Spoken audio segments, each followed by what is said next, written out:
Olá, pessoal, sejam muito bem-vindos a mais uma edição do Abracan Talks.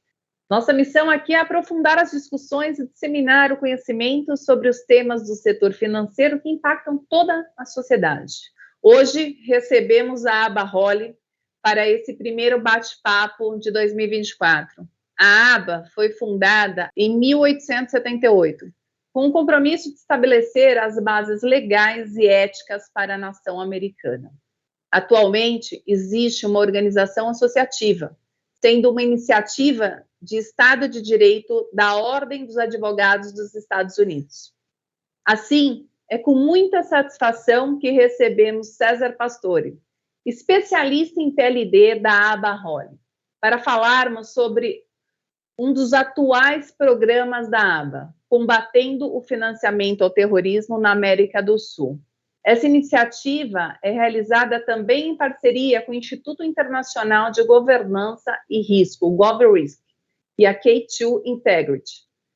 Essa ação está focada entre Brasil, Argentina e Paraguai e visa evidenciar que, de uma forma, as atividades cotidianas podem contribuir para atos criminosos, além de aumentar a conscientização pública e dos setores da justiça criminal e instituições financeiras.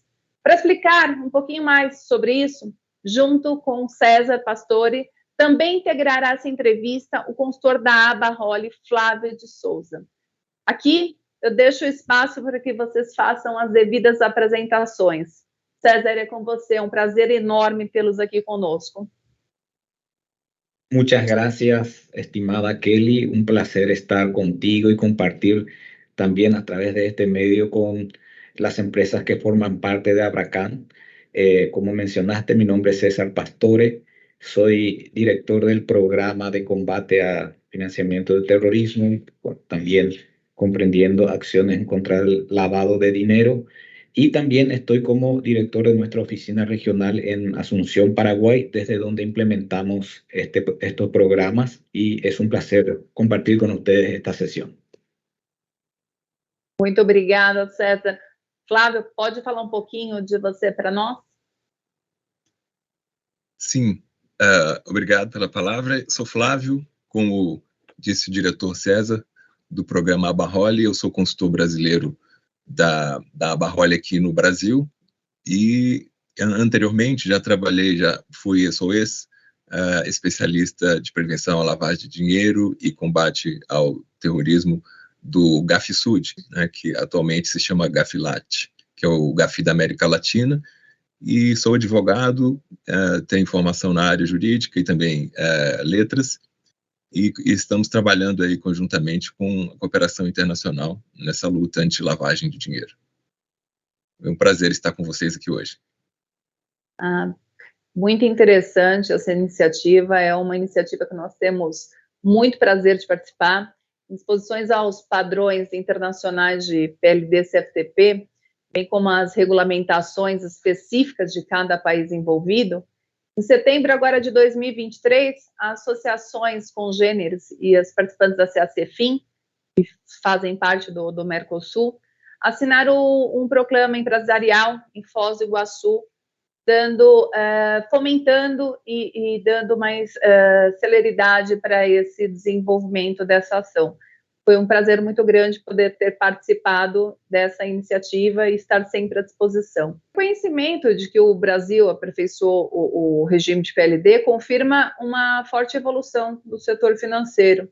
Em linha a esse propósito, a Abracan foi mencionada no relatório, como o Flávio acabou de falar, do GAFI, da avaliação mútua, né, de 2023, sendo destacado o selo de conformidade da Abracan, que é um instrumento pioneiro, disruptivo da nossa associação, como uma via para um relacionamento de Banco Central com o segmento. Isso foi bastante destacado, a gente teve a oportunidade de estar na entrevista junto com o GAFI e poder mostrar. César, sabemos que o êxito desse plano de ação depende do apoio das direções das instituições associadas e das associações representativas. Diante do cenário, como vocês observam o valor agregado do estabelecimento dessas parcerias entre a ABRAHOL, instituições de representatividade do setor, assim como a gente tem feito aqui na Abracan. Gracias, Kelly. Verdaderamente es un placer para American Bar Association poder contribuir con este esfuerzo tan importante que realiza Abracan y sus empresas asociadas. Estos esfuerzos de autorregulación demuestran el compromiso que existe en el sector por garantizar la integridad de sus operaciones, la transparencia en sus gestiones, hecho que es muy importante y creo que es ese vínculo que tienen con el Banco Central demuestra el alto interés en que las empresas del sector conozcan sus riesgos y los puedan administrar de manera eficiente. Para nosotros como organización de cooperación internacional, que trabajamos con fondos del Departamento de Estado del gobierno americano, es un placer poder contribuir con estas iniciativas que, como bien mencionaste, buscan garantizar la integridad del sector de cambios en el Brasil y es una contribución muy importante para todo el sistema financiero de Brasil. Así que queremos congratular este tipo de iniciativas y, como dijimos, estamos siempre abiertos a poder contribuir con ustedes para avanzar en el plano de acción que se han comprometido y que contiene acciones muy concretas tendientes a permitir que los compromisos se vayan implementando dentro de cierto plano de tiempo. Así que para nosotros marca un compromiso muy firme, muy concreto por parte de las empresas del sector e da Abracan em si. Muchas gracias. Quando nós recebemos esse convite por parte da ABA, da K2, do GovRisk, a gente ficou bastante lisonjeado, porque esse é um trabalho que a gente faz diuturnamente aqui no Brasil. Nós fazemos parte da CACFIN, onde a gente consegue também multiplicar esses esforços num modelo de padronização, onde a evolução é sempre constante, é necessária. Então, a gente unir forças, sem dúvida alguma, traz um resultado muito melhor, muito mais positivo. Então, certamente estaremos sempre em prol desse bom, eu brinco, sempre falo que é um bom combate. Flávio, agora vamos falar um pouquinho para a nossa audiência entender a base de tudo isso, né? Quando a gente fala de crime, de lavagem de dinheiro, quais são as chamadas, porque do nosso lado aqui, do ambiente, a gente está muito acostumado com as chamadas das fases da lavagem de dinheiro. Você pode transbordar um pouquinho do seu conhecimento para a nossa audiência? Sim, com certeza, Kelly. A questão das etapas ou fases da lavagem, né, do delito de lavagem de dinheiro, são classicamente 3, né? A primeira é conhecida como colocação, ou placement, em inglês, que é o momento em que o autor da lavagem de dinheiro, o sujeito ativo, ele vai tentar se distanciar daquele, o produto do delito. Imaginemos, por exemplo, para ficar bem, um exemplo didático, né? Um dinheiro que é produto de um tráfico de drogas, né? Um criminoso indivíduo ou até mesmo uma organização criminosa consegue vender um volume considerável da droga e tem o retorno econômico, financeiro, dinheiro em espécie. Então, esse dinheiro vai ser colocado no sistema financeiro de um país e pode ser colocado de várias formas. Daí o nome colocação, da primeira fase, né? Esse dinheiro que é sujo, ele vai ser colocado para tentar desvencilhar esse liame entre o criminoso e a sua atividade criminosa. E normalmente pode ser, e aí vou dar um exemplo que tem a ver com o mercado de câmbio. Ele pode tentar comprar moedas estrangeiras, como por exemplo dólares ou qualquer outras moedas, com aquele dinheiro que é produto do crime. Em pequenas quantidades ele vai trocar por diferentes moedas para poder tentar, de alguma forma, inserir esse dinheiro sujo no mercado, como um primeiro passo, né? Essa é a primeira fase. Já a segunda fase é chamada de dissimulação, né? Ou ocultação também, em que, além de inserir o dinheiro sujo no mercado, vão ser feitas várias transações para que esse dinheiro perda ainda mais, né, esse produto do delito, que pode ser bem, pode ser um valor, né, pode ser um bem imóvel ou móvel, pode ser qualquer bem que tenha um valor econômico, né? esse bem vai ser passado de mãos em mãos, como, por exemplo, esse dinheiro pode ser remetido para o exterior, como moeda estrangeira, para o nome de uma terceira pessoa, que não tem mais ligação com aquele primeiro lá que era o dono do dinheiro sujo. Então, é o chamado testa de ferro no Brasil, ou laranja. Então, a princípio, esse dinheiro sai da conta de uma pessoa, vai para uma outra terceira pessoa e pode ser repassado para outros intermediários. Então, a questão da segunda fase é a chamada de dissimulação, em que o objetivo principal é dissimular a origem ilícita desse bem, do dinheiro. Nesse caso, que eu dei o exemplo, né, do dinheiro em espécie, poderia ser qualquer outro tipo de bem. Por exemplo, comprar um imóvel em nome, né, de uma pessoa que não tenha ligação direta com a organização criminosa ou com aquele crime. Né? Comprar uma obra de arte caríssima, por exemplo, em um leilão. Né? É possível fazer isso também. Né? A lavagem do dinheiro através de compra de obras de arte e de luxo.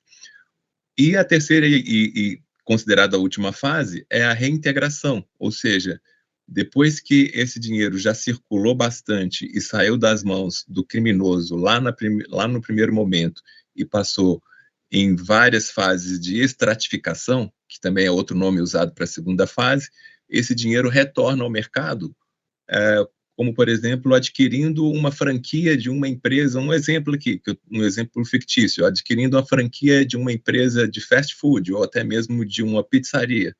Então, a pessoa investe num negócio que é lícito, só que esse dinheiro foi dinheiro inicialmente que saiu lá do crime, né? Da venda da droga.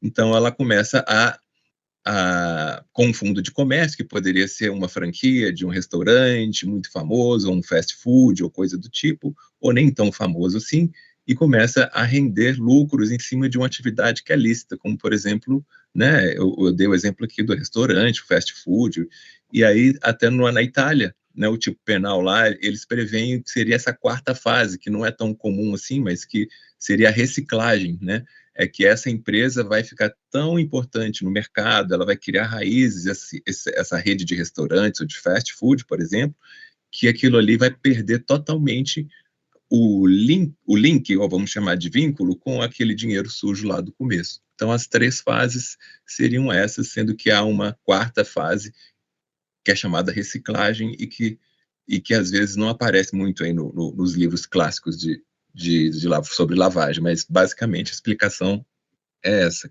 Kelly. Veja, é importante a gente ter essa explicação, porque a gente tem um público bastante heterogêneo aqui, também em universidades, né? Então, o pessoal que está inserindo agora, está chegando no mercado. Então, um ponto que você colocou aqui, que são as fases. Então, veja, é imprescindível que uma instituição autorizada a operar no sistema financeiro tenha que participar se houver essa necessidade de fazer o branqueamento ou lavar o dinheiro, são diversos termos que a gente usa, né? Por isso a necessidade de nós, agentes do sistema financeiro, estarmos extremamente atentos para que não sejamos usados por esses agentes que têm esse intuito no final do seu objetivo, para que oculte, né? Porque a lavagem de dinheiro sempre ela é oriunda de um crime inicial, né? Como você falou das fases. Então, se a gente do sistema financeiro estiver preparado cada vez mais para que esse recurso ele não entre no sistema, isso dificulta cada vez mais segmentos aí da criminalidade de forma geral. Flávia, ainda falando de lei, de tipificação, falando aqui um pouquinho, a gente pode-se dizer que a lei de lavagem de dinheiro está na terceira fase já, né? Terceira geração, na verdade.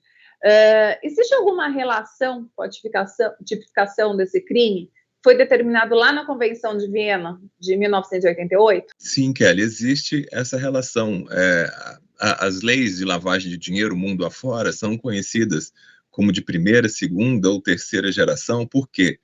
É justamente por conta da tipificação internacional da lavagem de dinheiro que aconteceu na Convenção de Viena, né?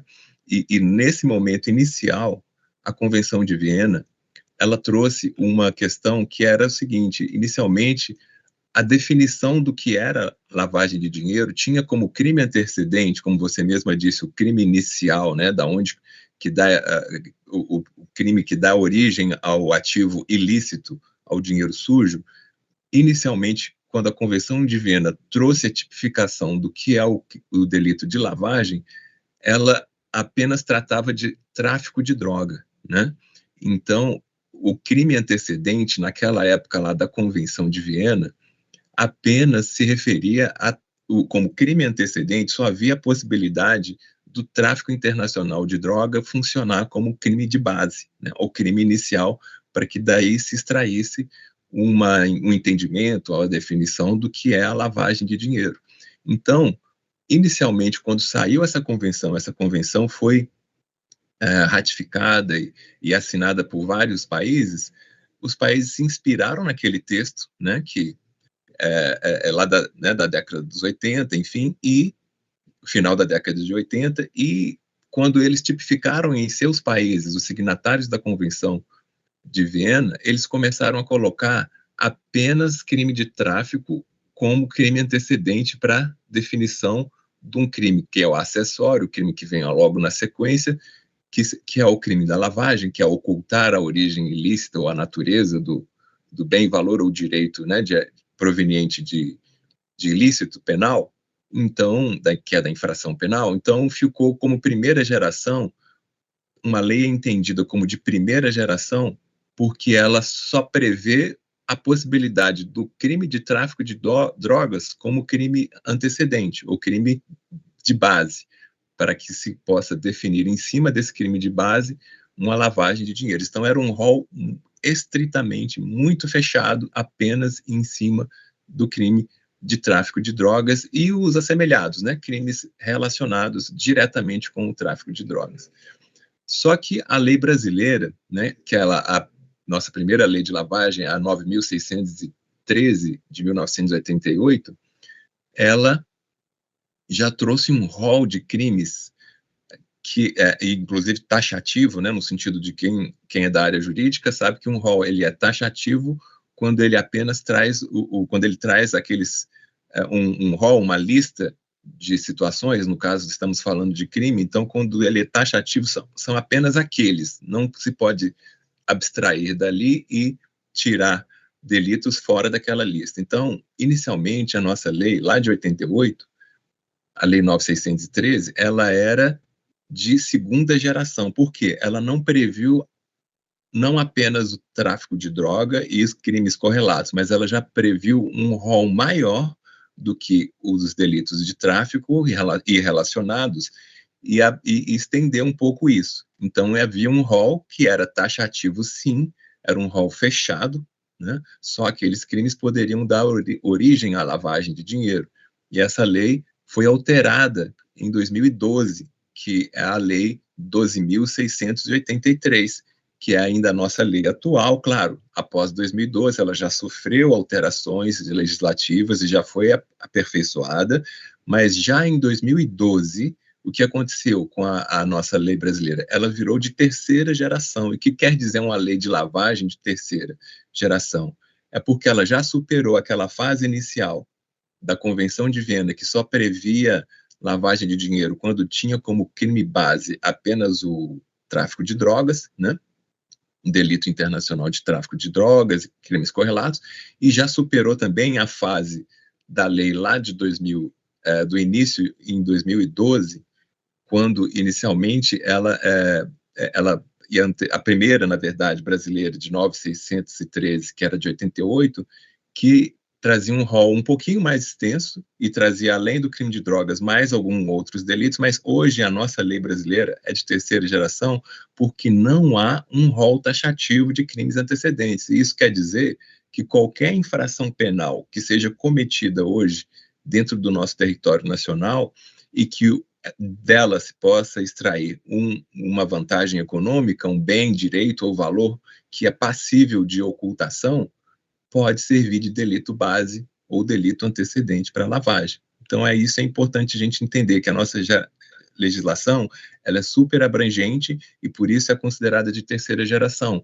porque não há um pré-requisito em termos de tem que ser o crime A, B, C ou D para que a partir dele se lance uma investigação ou mesmo uma persecução penal e prevenção. A gente está falando aqui também de prevenção do delito, né?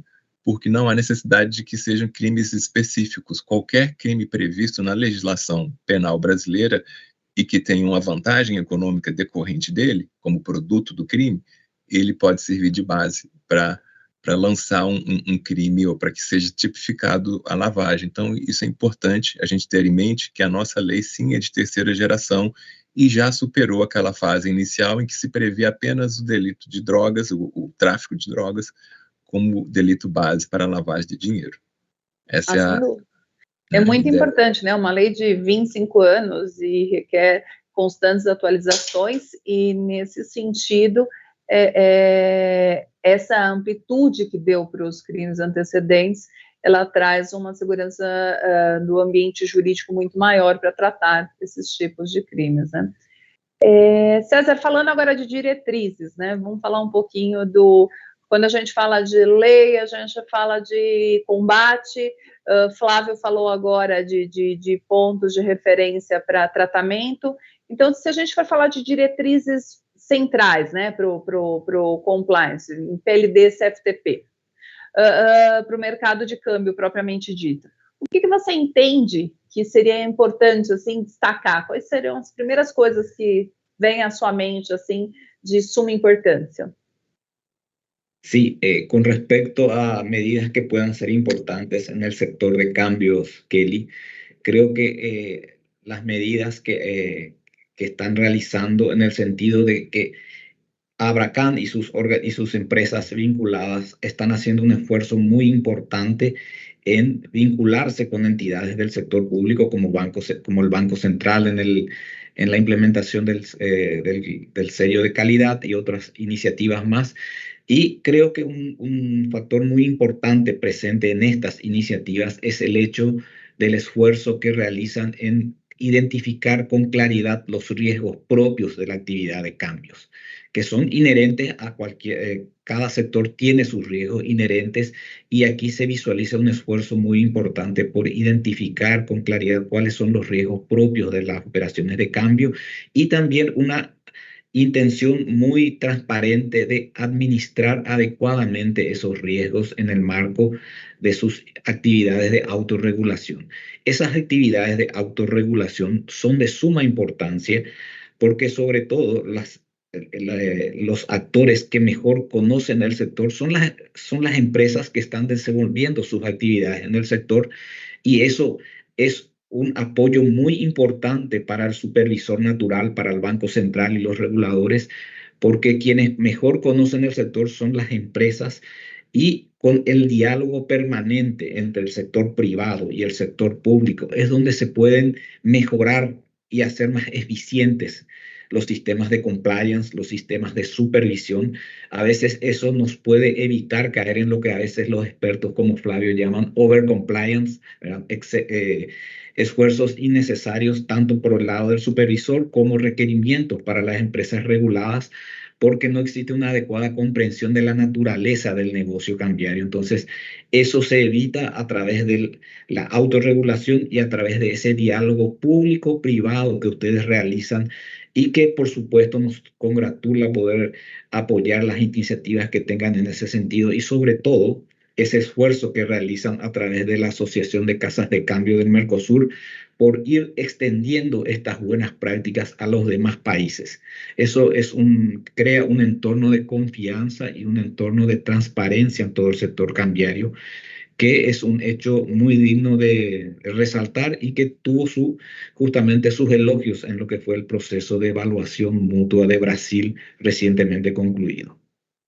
Muchas gracias. Realmente, a autorregulação é um instrumento que a gente acredita demais e ficamos bastante satisfeitos em receber esse reconhecimento da ABA, no sentido de que a autorregulação é algo que vem sob medida de mercado. Então, o mercado está sentindo uma deficiência, o mercado cria soluções e traz todo mundo subindo, a gente chama aqui subir a régua, né? Todo mundo no mesmo patamar de exigência, porque a concorrência ela é natural, desde que ela seja leal. Então, como que a aba, você falou da autorregulação, você já bem destacou aqui, o que vocês veem assim como esse instrumento de autorregulação para o mercado de câmbio brasileiro? Como que vocês enxergam essa evolução que aconteceu através desse processo de autorregulação?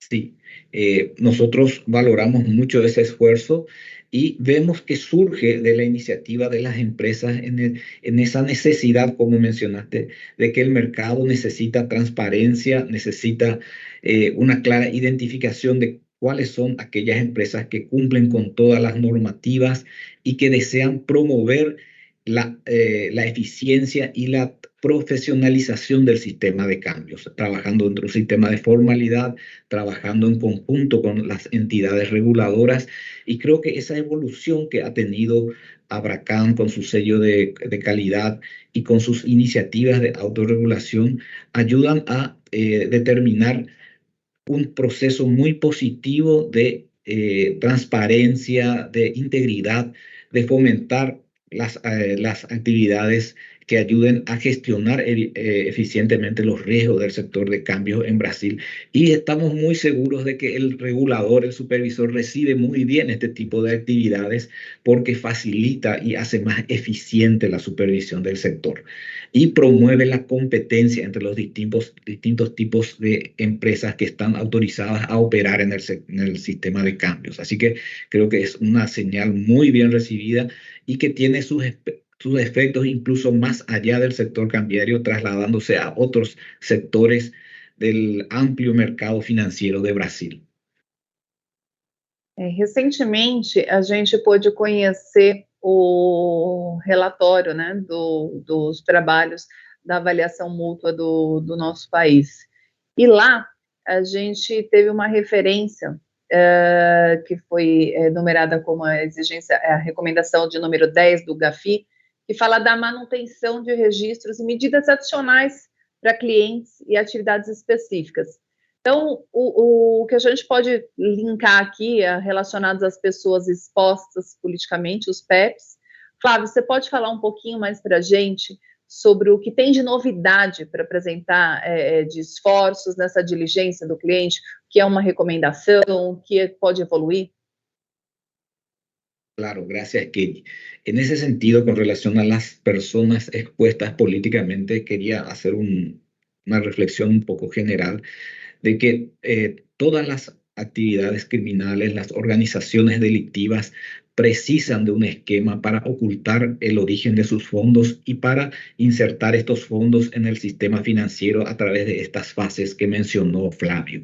Eso es, de ahí la importancia de que las empresas desarrollen sistemas de compliance adecuados y otros temas que precisan en que precisan apoyarse las organizaciones delictivas es en dos aspectos. Uno de ellos es en incorporarse o ser, digamos, ser partes e influir en el sector público, a veces en el sector político, a través de esquemas de corrupción, como también en algunos casos buscan la complicidad de empresas del sector privado. O sea, existen prácticas que son transversales, como lastimosamente las prácticas de corrupción, y que eso genera un ámbito de necesidad de un due diligence, como dicen los expertos, mucho más detallado en el caso de las personas que ostentan algún cargo político o alguna función importante dentro de la administración pública y que requieren de un due diligence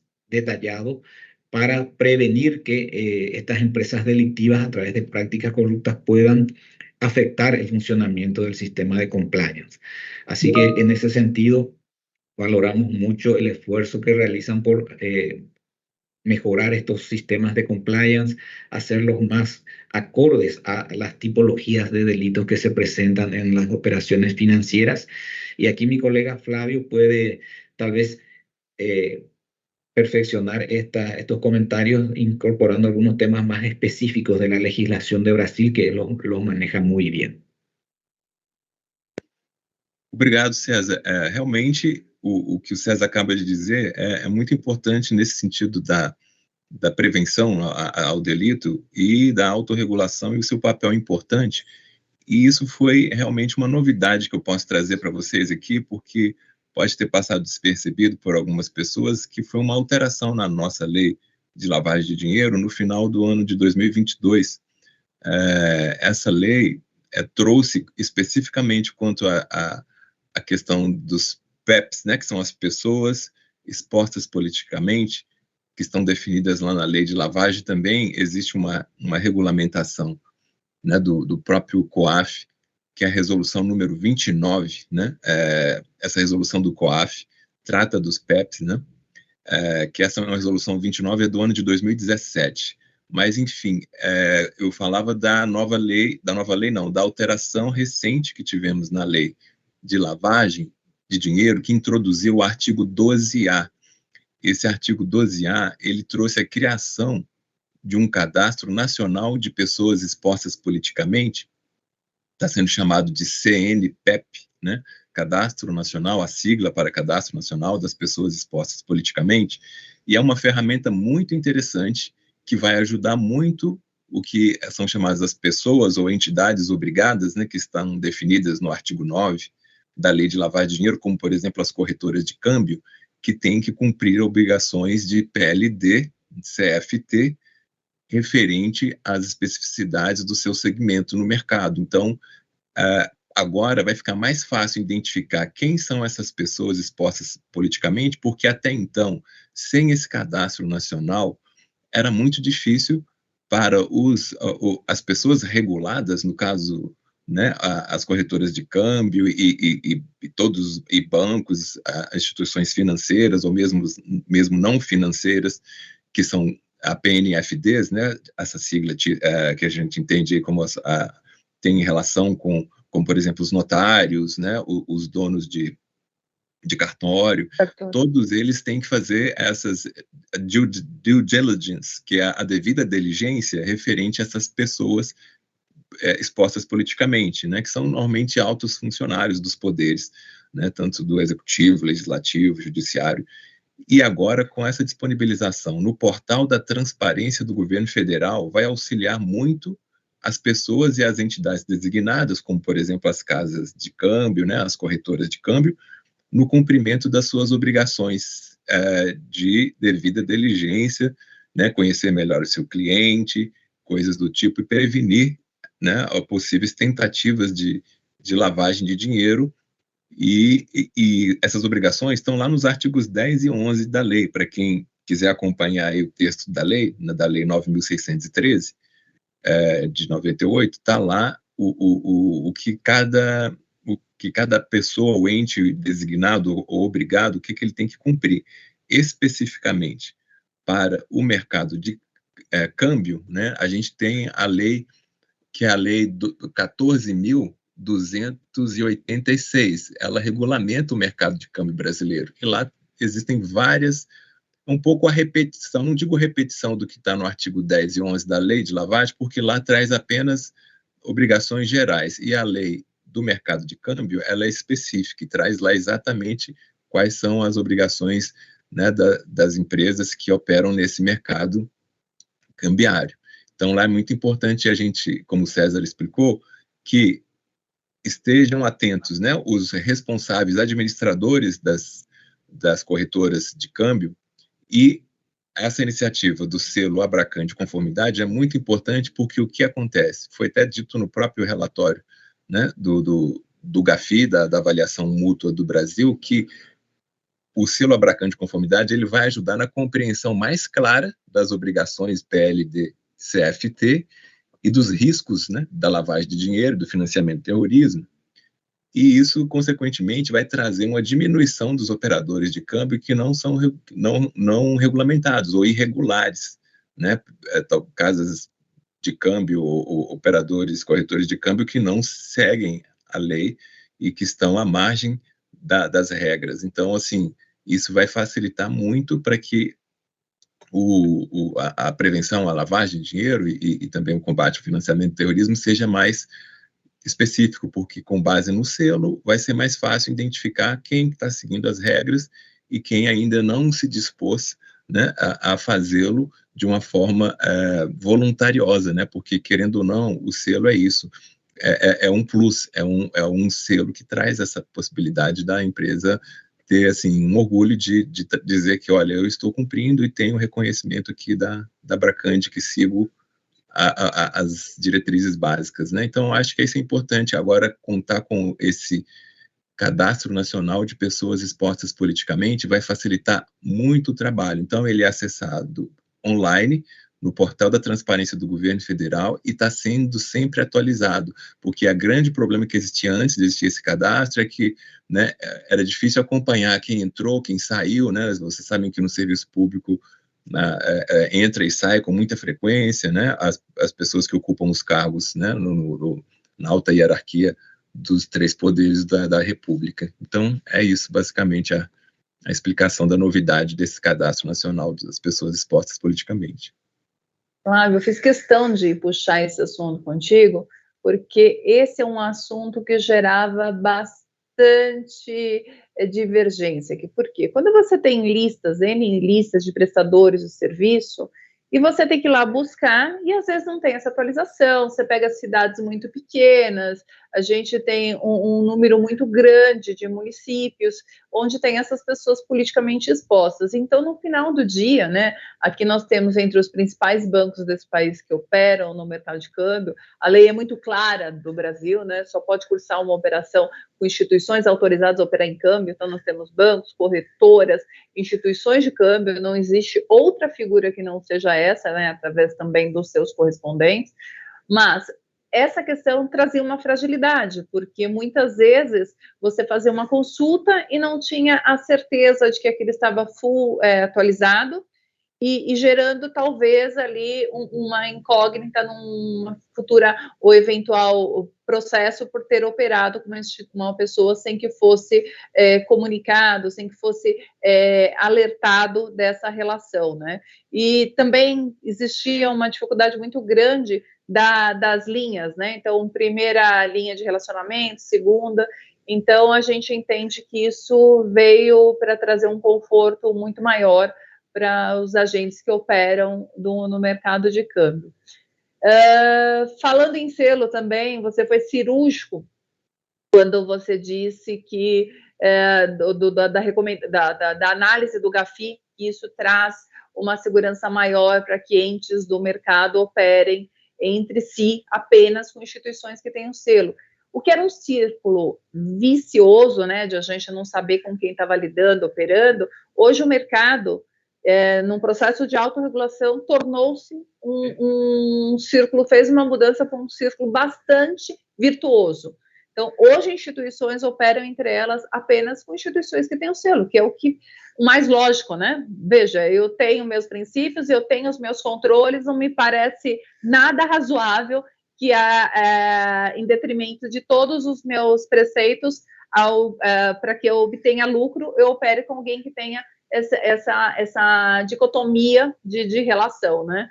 Então, isso tem sido, sim, bastante gratificante. Foi um processo que ainda é um processo bastante jovem. Nós começamos num período bastante difícil para o Brasil e para o mundo, né, que foi a pandemia, e a gente está fazendo aculturamento. Nesse momento, a gente está com a série 1000 para os bancos, série 2000 para as corretoras, 3000 para os correspondentes. Fazemos agora a série 4000 para as IPs e uma subsérie 4100. São as IPs que não necessitarão de autorização do Banco Central, porque, segundo o que está estabelecido atualmente, elas têm um limite para operar abaixo dele.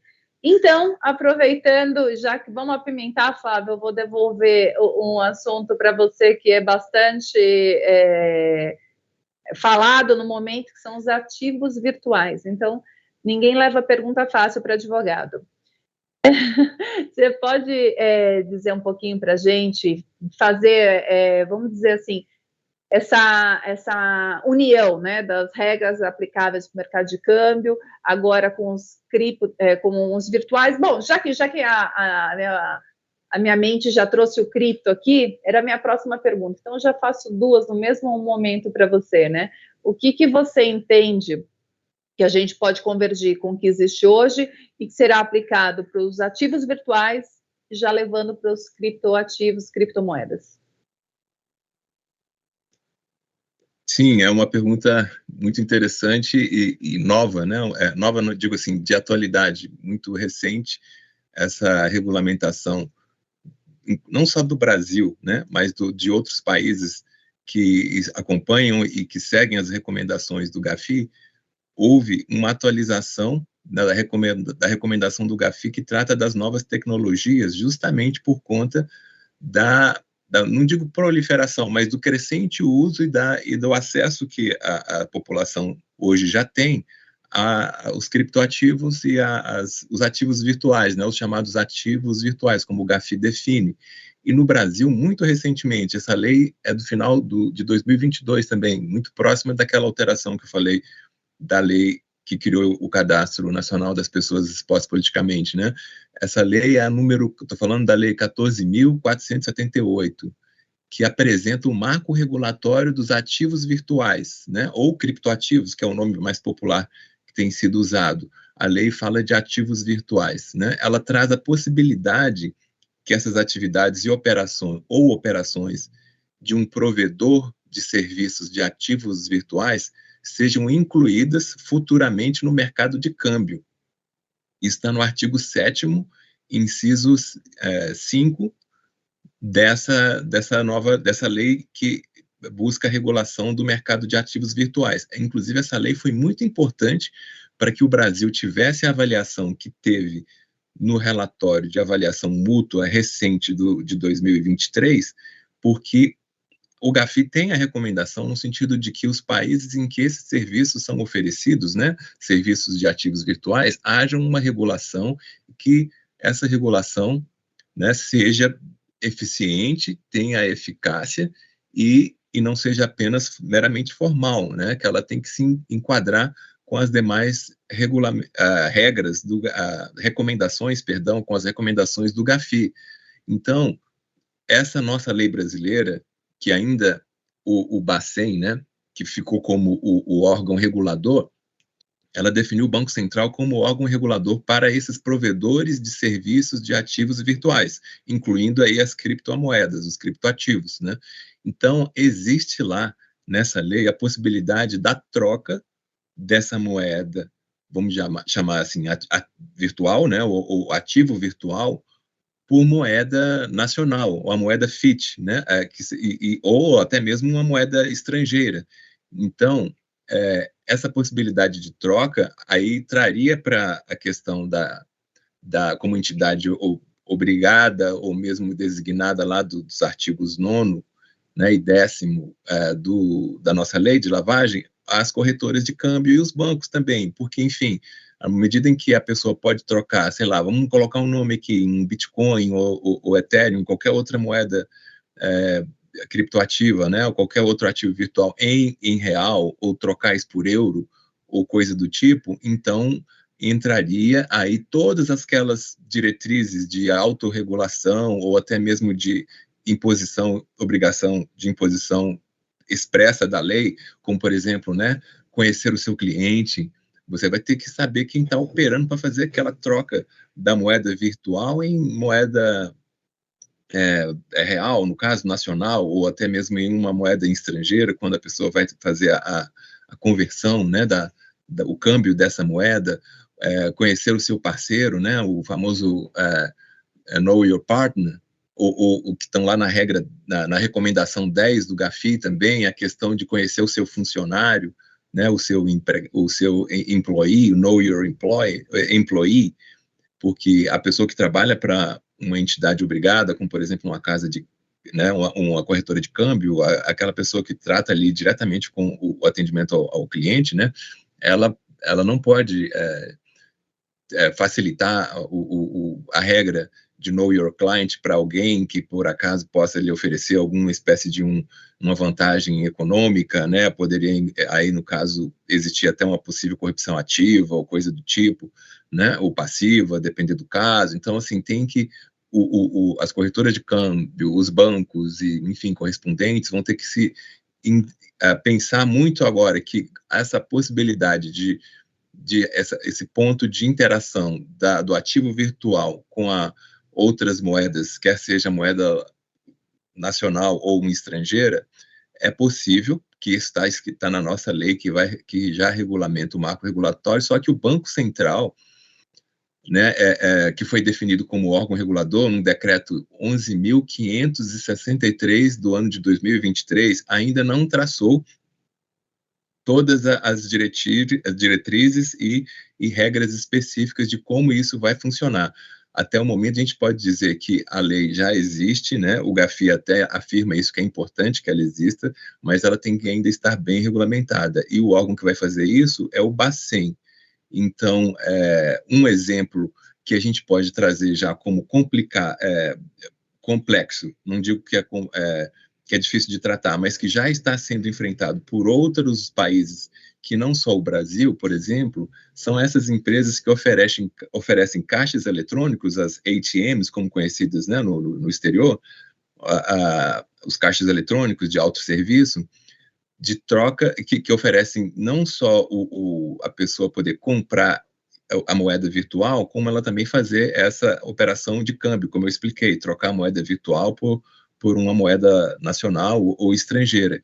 E existem já no Brasil, aqui mesmo onde eu estou, em Brasília, eu já vi essas máquinas funcionarem e é um pouco, ou seja, essas empresas que oferecem essas ATMs, né, essas máquinas de câmbio de moeda virtual, de Bitcoin para real, ou outra moeda virtual, ou outro criptoativo para real, ou a compra dessa moeda virtual através da nossa moeda nacional, elas têm que se submeter às regras, às obrigações, né, das questões de transparência e também de know your client, tudo isso que a gente estava falando aqui, de diligências que devem ser tomada pelos agentes financeiros para que por mais que é uma tecnologia interessante e isso deva ser popularizado nos próximos anos, né?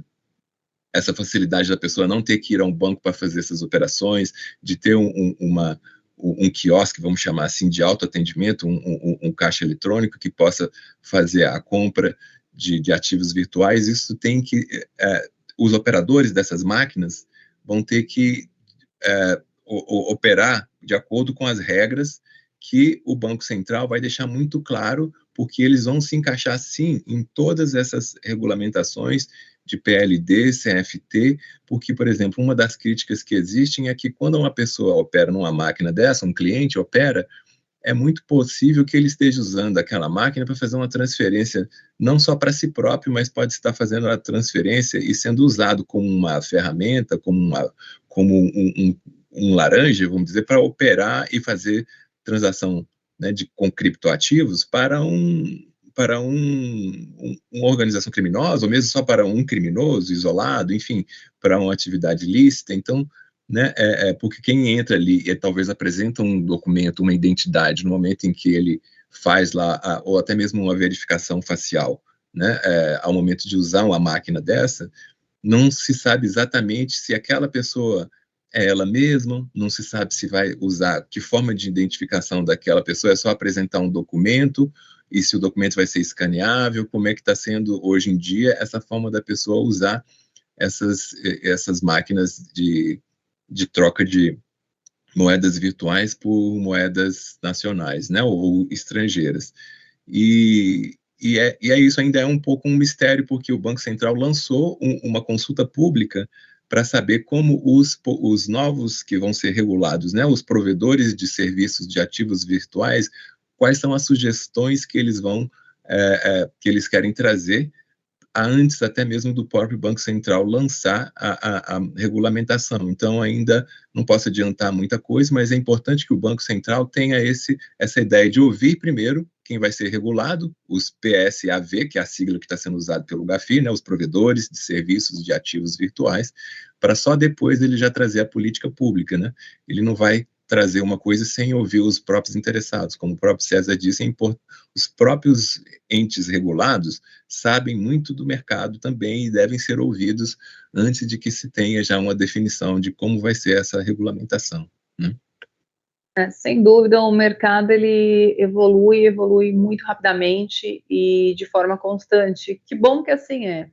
Mas a gente tem feito o trabalho lá do mercado, regulador, como você falou, ouvindo o mercado, essa parceria público-privado, é incrível, porque a gente está construindo um novo momento, um novo mercado, e é importante que a gente participe enquanto sociedade, para que contribua para que haja um sistema robusto, eficaz e saudável para todos. A 14286 vem num momento incrível, o Banco Central fez um trabalho excepcional consolidando, nós tínhamos uma lei de mais de 100 anos, né? E com tantas coisas acontecendo, tantos mercados, tantos stakeholders chegando, que a gente precisava, de fato, de trazer vamos chamar, um bom passar limpo, vamos trazer tudo para uma atualidade, né? Fazer um novo momento. E isso foi possível, nós trabalhamos aqui do lado da Abracan, em parceria com o Banco Central, contribuindo, coletando dados do mercado, e isso foi um resultado bastante gratificante para todos. Mas o que a gente não pode esquecer, o mercado é dinâmico, novas situações estão chegando, mas o que a gente não pode esquecer é a 14286, se eu pudesse falar uma palavra dela, o que você acha que é mais interessante? Então, duas, né, na verdade, segurança jurídica e porque ela é principiológica, né? Então, ela quase pode tudo, desde que você não esqueça as cláusulas pétreas, né? Conheça o seu cliente, conheça o seu parceiro, conheça o seu funcionário e que é o princípio maior, né? Somos o soldado de um grande exército. Nós, agentes do sistema financeiro, têm por obrigação trabalhar todos os dias para a evolução, para que a gente consiga manter um sistema saudável e, com isso, a imagem do nosso país cada vez mais fortificada, cada vez mais robusta, para que a gente possa sempre, na próxima avaliação, quem sabe, a gente suba mais alguns degraus e, assim, é o que a gente busca. Então, nesse sentido, a conversa está incrível aqui, está muito rica, acho que a gente teria algumas horas mais para seguir adentro, mas vou endereçar já ao finalmente trazer uma última provocação aqui para vocês. A gente falou de soldado, de exército, que todos nós fazemos parte de um mesmo propósito, né? Uma convergência de propósito única. Então, nesse sentido, que ações que a aba, Holly, tem previsto na incorporação de treinamento técnico do setor público, além de engajamento e a capacitação dos demais players envolvidos nas ações passivas de PLD, CFTP? Sí, muchas gracias, Kelly, por la pregunta. Nuestro programa contempla justamente trabajar con los tres sectores claves en una sociedad. Por un lado, las autoridades públicas, las autoridades que hacen parte de la prevención, como es la COAF y todo el sistema preventivo, como también los que están involucrados en la investigación y sanción de los delitos, Ministerio Público Federal y otras organizaciones del sector justicia, Policía Federal, y también, por supuesto, un aspecto muy importante es el trabajo con el sector privado, empresarial. Ese trabajo es muy importante para fortalecer todo el sistema e inclusive tenemos acciones orientadas a la sociedad civil, a las organizaciones sin fines de lucro y también acciones de comunicación con la sociedad civil para tener un marco abarcante.